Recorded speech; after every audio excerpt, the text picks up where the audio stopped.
Yeah, clear as day. All right, ladies and gentlemen, welcome back to the Golfballing podcast, episode number 236. We got Ryan Leaky Chair over here. What's up, Ryan? How are we doing, sir? We're doing great. How are you? I'm doing pretty well. Come off a rough weekend, had some ups, had some downs, but made it through. It's Monday, and Yeah, it is. Yeah. You got dinner being prepared in the other room there? I do. Oh, Catherine yeah. just got home. Gonna have some pasta. Oh, nice. Very nice. Very nice. Very cool. This is the first Golfballing podcast since February 16th. And of course, no original member is technically here except for myself. I'm about to say you're an original member. I would sure to say. Yeah, I hope so. Yeah, I think Golfballing's back. I want to talk about the PGA Championship. As we just said about 3 minutes ago, we don't have any talking points, but it does appear Golfballing is back, so we want to get the podcast back as well. Yeah, no, definitely a good call. PGA Championship was definitely one of the more entertaining tournaments that the PGA's had in the last, year. Certainly had some ups and downs and some excitement. I kind of wish, even though I actually had Xander in a couple different pools / bets, I was actually rooting for some sort of free golf yesterday afternoon. Nick was down. We were sitting here watching the end of it before he left, and he was not into Bryson having a chance to win. Oh, really? Yeah, which is kind of weird to me because I certainly would have enjoyed watching the Liv have another major championship within the last year and a half. Brooks. Yeah, I mean, to me, I think it's funny to watch the PGA kind of lose to the Liv Tour. You know, I think it's kind of decreased the excitement in golf as a whole. But at the same time, I just kind of like chaos, and watching Liv players win PGA events is just fun to me. But that's just kind of a personal preference. Yeah, I didn't think too much about a Liv connection like every other Liv golfer enjoyer was, but Xander's just so vanilla to me. I don't really care about when he succeeds, which sounds really shitty, but I wanted Bryson to win. I never really thought it was going to happen, unfortunately. Yeah, no, I agree and disagree in the sense of the Liv aspect is really funny to me to watch how strong some of the PGA, I guess, hopefuls, if you will, the folks that are very tried and true and seem to be, I don't know, I guess more of traditionalists, if you will. They hate seeing the Liv players succeed on the PGA Tour. To me, I would have loved to see Bryson win just to have his logos all over the broadcast. But that's just kind of my perspective as somebody who likes chaos, I guess. Yeah, I don't think Bryson's outfit was too bad, but yeah, it's weird to me. I put out a tweet for everyone listening right now. Go follow the Golfballing Pod Twitter and the Golfballing Pod Instagram. Those are our new ats because the former ats were stolen. And a lot of you guys are probably following the new Golfballing, which has no affiliation to myself or anybody with the Golfballing crew. But I feel like that's a given because of the content they're posting. Anyways, I tweeted that I'm anti-Liv until Rory joins it, which feels like a matter of time at this point. But sooner rather than later. I'll still never watch a Liv golf event unless I'm that desperate. But college football's gone and college sports are gone, and NBA's about to come to an end here, and hockey's about to come to an end here. And so maybe I'll watch one Liv event. It's just it's really annoying having them in two different sides. It makes me not really care I about think that either. they're both very uninteresting in the fact that they allow live players in majors makes it exciting again. Like I think I've said this multiple times that the nature of golf as it is very diluted, and you kind of see in the PGA Tour, Scotty Scheffler has done extremely well, but how well would he have done if the field was just a little bit stronger, right? I'm not taking anything away from Scotty. Like he's done incredible things. He's played great golf, but I mean, is the live golf scene that good? I don't know.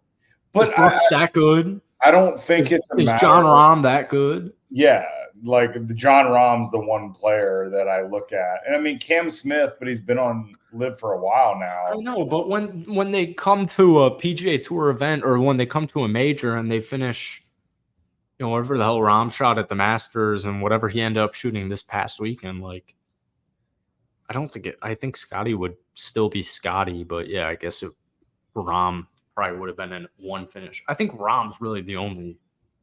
I think Taylor Gooch. What did Taylor Gooch had all this hype on my Twitter sphere all week? What did he finish at? Yeah, no, I'm Find with it. you that it's like 2 or 3 players, but those 2 or 3 players are up there, right? And I'm not saying that like the Dustin Johnsons or the Phil Mickelsons of the world, like they're a little bit older. They've had their time. Yeah, but like But not the really. Roms and The the only Roms people and up the there Cam is Smiths of the Braun. world make it different. I couldn't tell you one thing about Cam Smith since he's left tour. I couldn't tell you one single thing other than he was in the field. Well, I think it's the fact that you have no idea what he would have done based on the fact that he's on live now, right? Like there's just a small handful of players. Oh, nice. Tied for 63rd. Yeah, great showing. I think it's just the slight few people that have joined live, and it is I don't really. it's a Who? small group. It's a Who? small Other group. than Rom and Bryson this week. This week, Bryson. But Couple of years, a couple of majors ago, Brooks. you Rom say is a yet to couple be majors seen ago. because That was a year ago. Like a year ago, that's what I'm saying. I don't even know who the hell's on live. I'm looking at the scoreboard right now. I don't even know who the hell's on. Is Alex Noren on live? let me ask you this: if you played a professional sport and someone paid you 5 times the amount of what you made, Of course I would join live. no, I'm just it's not saying. even a matter of join. It's not even a matter of join. My point is, if someone paid you 5 times the amount of what you were making to play a lesser field, and it really didn't matter if you won or not, do you take it as seriously? Because I think there are a small subsect of players that still take it seriously. But then there is just a majority of them that said, I made a payday. Here I am. And you're going to get, a name in the field. And other than that, all they have to do is show up. That's perfectly fine. And I would do the same. And Rory's about to do the same. But what I'm saying is Cam Smith's tied for 63rd and Brooks is tied for 60th. It's just too confusing. I was just looking at the PGA Championship leaderboard. I couldn't tell you who's on live and who isn't on live. Like Patrick Reed's name's up there. Good for him. It's just too confusing for me. And I still am perfectly fine watching the Houston Sunday finish over live, no matter who they have. Like, it's just, it really doesn't affect me. I'll still watch the PGA Tour on Sunday, even if it's not an interesting event. I would be surprised if live was more interesting on Sunday, but like, it's just way too annoying having all these guys in different spots. But I think the majors are much more fun with live players there, but they never should have been excluded from it if they're John Rahm and Brooks Koepka. Well, but how do you really differentiate between the world golf rankings and the PGA Tour, and are they getting points? Because that's the big argument, right? Is how they are perceived and what they are doing, and are their wins as impactful as a PGA Tour win, right? And as the field of the Live Tour grows, I think that it changes the argument. But again, Rory got divorced. He's going to go to Live. Oh, It's a matter of time, but it's a means to an end. And I think I said this weekend when we were playing. It's not that he's going there to spite the PGA Tour. I think that Rory will end up in the Live only to unify golf. I think there will be a point where everyone realizes that the views are down on PGA Tour and the views are never up on the Live Tour. Like, they've just failed miserably on viewership. And I think we can all agree on that. But it comes down to, how do we get these players back together? Because there is so much of a disconnect between what was the strongest field in golf in the PGA Tour versus what we have now. And I think there has to be some sort of unification of, okay, we have this group of people that have come over to the Live Tour. We have these fantastic golfers that are still playing the PGA Tour. But how do we get them back together? Because I think it proves, right? Bryson was up there at the end of the tournament. I think it kind of is a testament to how strong some of these players are. And I'm not saying the entire Live field, but the 5 to 7 guys who are at the top, your Dustin Johnsons, your Phil Mickelson, who's obviously older, but you can't take away from the guy. Like, 2 years ago, he won a major championship, right? Your Brooks Koepkas, your John Rahms, your Cam Smiths, all of those guys added to the PGA Tour. Now, having them out has allowed Scottie Scheffler to just continue to fucking win and win and win, which is great because, as you know, and as well documented in this podcast, I am a big Scottie Scheffler advocate. And I just said, bet the guy till he wins.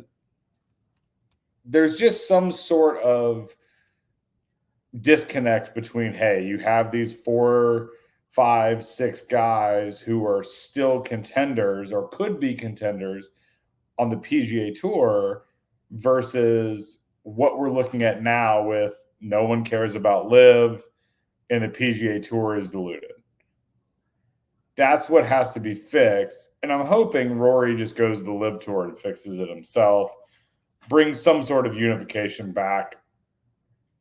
It's all we can hope for, because as of right now, it's very segmented. yeah, I still don't care. I know you don't. But I'm pretty casual. I mean, I'm gonna watch what's on TV. I think the PGA Tour just does a poor job of social media and broadcasting in general. But so does the Live. They go on live. Yeah, but it's just I just mean golf in general. I'll jump on a live of like Live. I'm like, oh yeah, like Smash GC's live, and I'm like, oh, I'm one of 37 people that decided to tune into this. Like, yeah, that's an issue. but like here, I'll even use, who was the last CJ Cup, Byron Nelson. I think I watched it. I don't remember it. We had a Taylor Pendrith victory, $9.5 million. Don't. But I'm just saying, like, don't discount the CJ Cup, because I know you have forgotten, but my boy Jason Kokrak, that was his first win. Was it really? But that was a good event. I watched that event. I remember them coming away with that. I thought Pendrith was going to choke. But it was Las Vegas, first year that it was CJ. I don't know if you remember this, but the CJ Cup used to be a Japanese event or some sort of international event. And after COVID, it came stateside. Yeah. Yes. Yeah, it came stateside. And Jason Kokrak won that at Shadow Creek out in Las Vegas, which was extremely exciting to watch. I actually just finished the bottle of bourbon that he gave me for a wedding gift from the CJ Cup. I actually just finished that last week. So, well, I'll use Jason Kokrak as an example. What the hell is he up to? I think it's stories like that make counting his money, like more fun. Yeah. But I just think like Jason Kokrak, Taylor Pendrith, when these guys win, I think you could do a better job at demonstrating why that matters. I don't know. It's just none of this. I don't really care. I don't think any of the live guys care about the events they win as long as they're still relative, right? The only people that are in a bad spot on a live tour are the ones that are not doing anything, right? The ones that are shooting mid 70s and they're really not practicing and they took this kind of for granted, right? The live players in the top of the tier understand that, hey, as long as I keep some sort of relevance and add to the allure to live, they're good. And I think the Brooks Koepkas of the world and the John Rahms of the world and the Phil Mickelsons of the world, Phil doesn't have to play good. I know, but why would I want Anthony Kim's story was so cool, but I just unless Anthony Kim's winning events, it just doesn't do anything for me. No, Anthony Kim's a joke. That whole portion of the live tour is so like. But all right, so how about what was that kid's name who won the USAM like 2 years ago from Michigan State, and he joined Live immediately after it? I couldn't tell you a single thing he's up to, even if he's doing super well on Live Tour. But I just think it's cool to watch guys like Thigala and Eckroat battle it out in random PGA Tour events. You know, they're in Memphis or they're at the CJ Cup or whatever, and you see Jake Knapp, you see a top 10 finish. That's pretty cool to me, even if it's a boring event. I just kind of like watching these guys' careers evolve. I like watching the Sahith Sunday, not even a blow up. Shooting 73 is not good, but like, you know, Sahith could have won that. And he birdied the first hole. And after his first hole birdie, it's like, oh, he maybe could. Eckroat's story is super cool. I just really couldn't care less. And it's not even because I'm pro PGA Tour. It's just, I think Live makes it so much more complicated to like find these guys' stories and why it's cool. And so many people are holding grudges, whether it's Live players or tour players and Live commentators or tour commentators. It's just so annoying. And I just really don't care, but I enjoy watching these majors, and I'm going to continue to enjoy watching the tour. What do we have this upcoming week? RBC Heritage, Charles Schwab Challenge, a classic COVID tournament. RBC Canadian, sign me up. Memorial, sign me up. I'm still enjoying watching the PGA Tour, but I love that the Live guys are making noise, whatever tournament it is, whichever major it is. And Thomas Detry's got a cool story, man. Live doesn't offer me much, but it's okay. Xander walks away. Jesus, dude. Victor came in third and walks away with $1.3 million. It's not a bad payday. Not bad at all. I have a very unfortunate case of the hiccups. Oh, yeah? Trying to get rid of right now. It's not good. It's not a good. I'll take the floor. I don't know what the Golfballing listeners are at because it's so complicated. You have to like whatever site we were using is making you put it on Spotify, and you have to like create a Spotify account. So I'll do that after this show. But I've only listened to this on Spotify ever. Really? Yeah, our Spotify. We have like that doesn't matter, but our Spotify listeners are like non-existent, so that's super interesting. But I would go follow Golfballing Pod on Instagram, especially. That's Golfballing Pod on Twitter is solid. I'm throwing a lot of new original memes out there, but I think Golfballing's back, whatever that entails. So go check that out. A little house visit is what that entails. We just got to plan it out. Yeah, I just don't know what phase 3 really means, but we'll figure it out on the fly. I got the golf bug again. Even though now, because I saw Nick yesterday and I gave him his hybrid we can back. talk about that if you want, because I felt like I had a pretty good day. My big concern is I gave Nick his old driver back. I gave Nick his hybrid back. So now my clubs are putter, pitching wedge from Matt. Thankfully, Matt blessed me with a pitching wedge, my first pitching wedge in years. I've got a 60, a 56, a 9, 8, 7, 6, 5. And then I don't have a hybrid. I don't have a 4-iron. I don't have a 3-iron.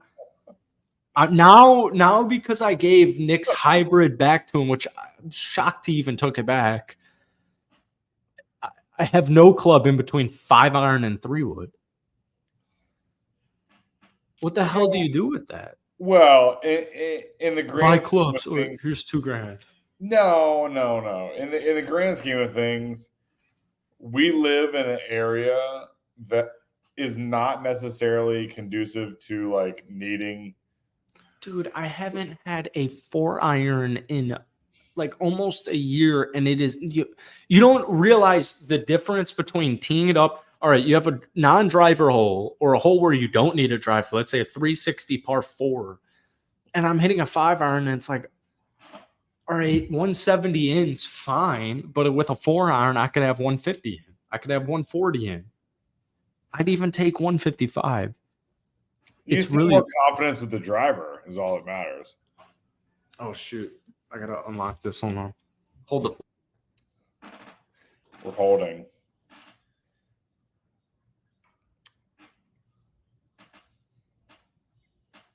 I'm almost interested to find out what that is.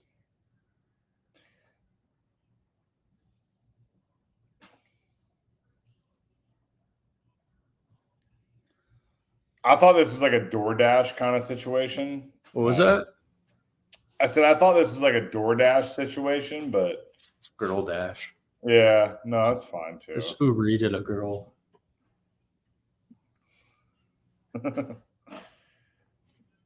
So yeah, this pod's gone exactly as I thought. It reminds me of the first podcast that we never posted. I don't find interest in talking about Live versus PGA Tour. Yeah, again, I think it's just a matter of time before they merge, but nonetheless, back to your club situation. I think you're one club away from being fine. The difference between the difference between like 4-3 hybrid and your 3-wood is probably one club. Let's just be honest. Like, I don't think you need 2 clubs in between your 5-iron. Oh yeah, I could use the hybrid, Nick's hybrid as my 4-iron, but it doesn't. I'm just not a hybrid guy. We've had that debate many times on this pod. It's not a hybrid guy. Yeah, I actually talked to Mitch today, and I was like, how bad was it? What? Well, just the whole situation yesterday in our match. What was the situation? Oh.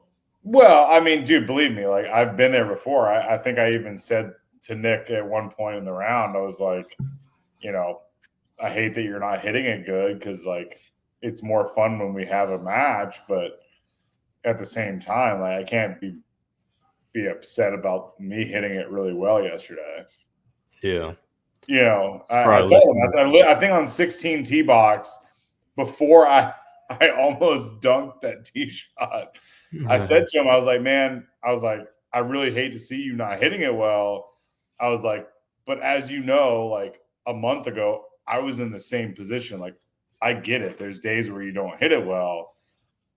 And just, let's have us a day. We got a lot of this day in front of us. So yeah. So for what Ryan's saying, Ryan and I versed Nick and our buddy Mitch, and Mitch is, I think he said like a 13.5 or whatever, but he played very poor. The last time we played with Mitch, he carried me the entire round actually. But that's facts. Yeah, sometimes you're not feeling it. I wasn't feeling it at the start. I don't even know how many birdies I made yesterday, but it was a lot. Yeah. I think at least 4 or 5. it was nice to see some putts roll in. It was nice to hit some good shots. I think the demise was my chip in on 11. I think he was so mad that went in the hole. I think that might have been the end of Nick fucking halfway through our round. Was that to get the 3 up or 4 up? That was 3 up, and it was just no turning back at that point. I don't know if you remember the scorecard, but at one point we were up 7. 7, yeah. Yeah. Yeah. Well, it was like you versus Nick for the first 5 holes. That almost makes it worse. If you would, I mean, and I'm not taking anything away from you. You had a couple holes that, I was like 3 over through 5, or but you definitely had a couple holes that saved me when I was just like, I hit one out or whatever. I actually didn't lose a golf ball, but had one that wasn't in a good spot. But like, if it were a little more ham and egg, it would have been different. I think the fact that I was just, hitting the ball well for once in my life was certainly frustrating to everybody. The chip in on 11 did not help anybody. No. Whatsoever. Quick plug to wrap it up. Last time Ryan and I played golf, I probably shot 100. It was horrible. And I saw a video that I posted. I think it was from Will's Outdoors, just saying hit more greens. And so yesterday, after 3 up or 4 over through 5 or whatever, I was like, let's just hit a green. Like, I don't care if it's 80 feet away. Let's just hit a green and we'll deal with it when it comes. And it made a very big boost in my back 9 score, my score in general. Yeah, those are huge, man. It's a very, very helpful tip from Will's Outdoors, just to hit more greens.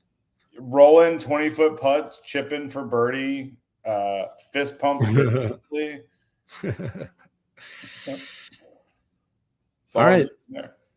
That's all I have for today. I'm curious to see how this does. We're back. Ryan's back. And we'll see you guys soon. Thank you, Ryan, for tuning in. Hey, thank you for having me as always, my friend. Cheers. No horoscope today.